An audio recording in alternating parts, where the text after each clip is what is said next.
Hey, Mark from Sound Matters here, again talking all things vinyl. Today we're going to take a look at the Pro-Ject VC-S3, which is the larger model of Pro-Ject's two vacuum-based record cleaning machines. I just completed the other week a full review of the latest incarnation of the compact model, which is the Pro-Ject VC-E2. Today we look at the VC-S3 and we'll make a comparison of the two models to find out which one is right for you. Let's get straight into it.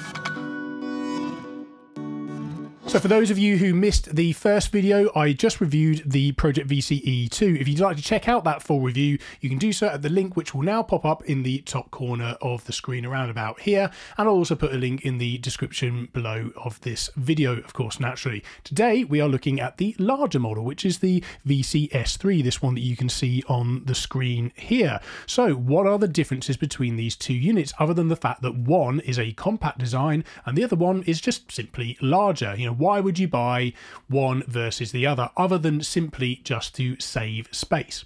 Let's take a look. So here's the VC-S3 on the screen. Now, of course, naturally, it's an upgrade to the previous model, which is the VC-S2 ALU, which I've also reviewed on this channel in a past life. And if you want a good giggle as to how far my presentation and my videos have come along, you can also check out that review, which I'll put in a link in the top corner of this screen now, and also in the description of the video. But what are the upgrades that they have made? What's different about the latest VC-S3 model? Let's take a look at the features. Most of the upgrades look very familiar to those featured on the more compact model. What stands out really about the VC-S3 is the new and improved motor, listed as follows. So there's a new vacuum motor with aluminium mounting pads, or aluminum mounting pads, as you would say in the US. And there is a cataphoretic surface treatment, which my understanding is that that would make surfaces more resistant to corrosion over time. So for the longevity of the unit, that is a very good thing. So for the product listing, that's pretty much all I can see, but it's about time that we get the unit on the screen now and we take a look properly in the flesh.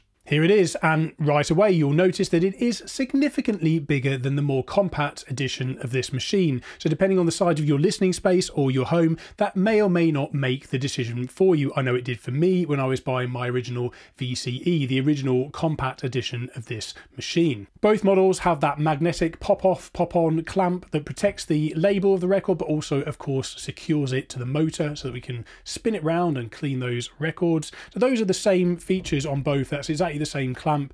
It's identical from one model to the next. The actual vacuum arm is the same as well and has those new all-in-one strip, which, if I just show you my original VCE model, it is two separate strips, which is slightly more fiddly to apply. They claim that this is easier to apply and supposedly improves the record cleaning process at the same time. Just like the compact design, you're supplied with the classic goat hair brush, which you use to apply the record cleaning fluid. This is their pre-mixed wash it to formula, which is great for getting you started. Curiously, with this model, you'll find this little piece of plastic, which is actually a funnel, which you use to drain the tank when it gets full. So on the side here, there is the vent and also the ability for you to drain the tank. You simply tip the unit on its side and you will be able to empty the tank of excess record cleaning fluid should it reach that maximum level. Now, what I did notice is that this vent cover that they supply on here is quite loosely applied and is a little bit tricky to get on and off. So there could be some design improvements to be had there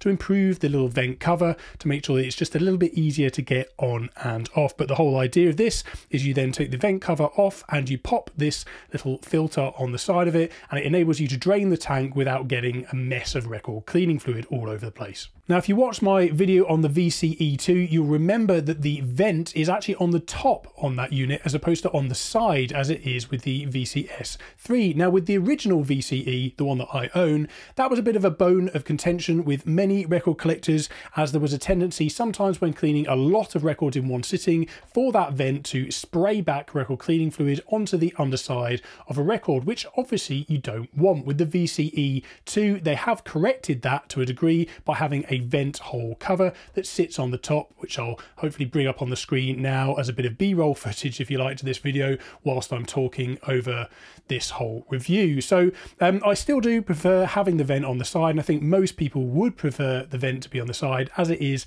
in the case of this unit. So that is a plus for the VC-S3. Having that vent on the side just makes so much more sense. Now, I can only assume the fact that the VCE2, having still remaining the vent on the top and putting that cover there instead of moving the vent must be by design.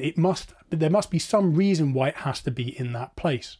But enough of all that jibber jabber, it's time to clean a record. I've got a copy of Dire Straits' Brothers in Arms, picked up from a charity shop, that we'll have as our test subject for today. Both the compact version and the S3 operate in essentially the same way. You've got a rocker switch that goes clockwise or anti-clockwise for the motor so that you can spin the record round, and then there's a single button for the vacuum to enable the actual vacuum once you've got the arm in place. You'll notice I'm using a slightly different record cleaning fluid, of course. Now, if you're a familiar subscriber to this channel, it'll be no secret to you that I do love the Groove Washer record cleaning fluids and their record cleaning pads. Full disclosure, of course, they are a sponsor of this show, but it is the record cleaning fluid that I use day to day, and it works for me. One of the things I particularly like about the pad that you can see me using is that it's the black magic pad that they sell, which is their really fine fibered, almost velvety kind of material. It's particularly good for this kind of application, just giving a little bit of mechanical cleaning and getting that fluid nice and deep into the grooves before we apply the vacuum to remove the contaminated record cleaning fluid, of course. If you feel like supporting the channel and you'd like to try Groove Washer products out for yourself, you can do so for 10% less using the discount code which is in the description of this video. That's at no extra cost to you, and I really appreciate your support. That said, the wash it formula that ships with this unit is very good too, and it is actually stated as being completely alcohol free and safe to use on shellac records. So if you've got any old 78s, you can absolutely use the wash it formula on those records. To get the most out of these machines, I always recommend that you allow the record cleaning fluid to sit on the surface of the record a good amount of time before you vac it off. The whole idea here is that the emulsifiers and surfactants will hold all that dust and dirt and grime in suspension so that when you apply the vacuum, you are removing the contaminated record cleaning fluid completely from the surface of the record, taking all that nasty stuff with it. That is the clear benefit of vacuum record cleaning over trying to use a pad to absorb that cleaning fluid instead. So that's all there is to it really. 2 rotations clockwise and anti-clockwise should be enough to get the record entirely dry, and obviously you've got to repeat the process for side B as well. But without further ado, let's hear some of the results. Obviously copyright prevents me from playing records on YouTube. It's a bit of a minefield, but I can play the running groove. You can quite clearly see from the photo and the running groove that the record is now significantly cleaner and sounds much, much quieter than it did before. So here's the before sample.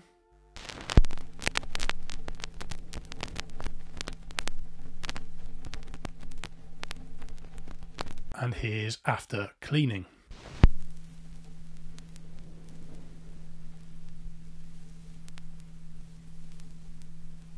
So to wrap things up, which machine should you choose? The VC-S3 or its baby brother, the compact VC-E2?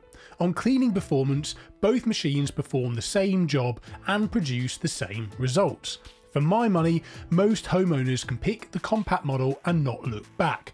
I've owned mine for a few years now, and it's become a staple in my record cleaning routine. That being said, if you are cleaning very large batches of records regularly, let's say you're a record store or an online seller, the larger tank and the handy capacity indicator on the side that tells you when that tank is full is very handy to have. If you have the space and the budget, the larger model is still the flagship Pro-Ject vacuum cleaning machine to go for. And with the improved motor and cataphoretic surface treatment, it does provide peace of mind if the machine will see intensive use. If I am going to give some criticism, it's got to be that vent cover, which didn't sit fully flush with the machine and was pretty tricky to get off and on. It just needs some refining in the size, I think, so that it easily comes on and off. But other than that, if they can fix that problem, I do think the VC-S3 has some significant improvements, makes it a better machine than the previous model. So that concludes today's review. Thank you ever so much for watching. As always, let me know your thoughts down in that comments box,